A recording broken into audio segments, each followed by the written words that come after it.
Манастын атасы Жакыптын окуялары. Жакыптын балалык чагы.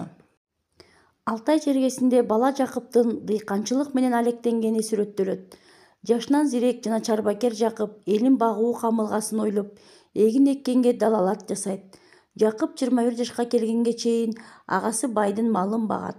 Мал кайтарып жүргөн жеринен жайда кызыл уй минген, селдечен, ак сакалдуу абышка жолугуп, бүгүн байдан акыңды аласың, акыңа бир куржун буудай сура, аны Айкөлдүн кара таласына эгин эккин деп көздөн кайын болот.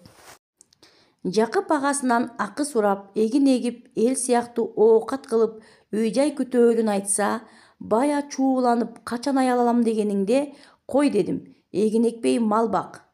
Мал адамды бай кылат, бай болгон киши хан болот. Сен кетсең менин малым не болот деп тил токмок алат. Акыры Жакып агасынан боз куржунга толтуруп, буудай, кош өгүз буурусун алып, абышка айткан жерге эгин эгет. Кечке жер айдап тукум себет. Сепкен буудайы түгөнбөй, акыры чарчап уйкуга кирет.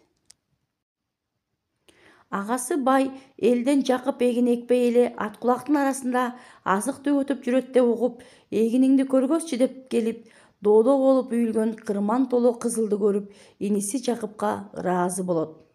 Бул башка варианттарда айтылбайт.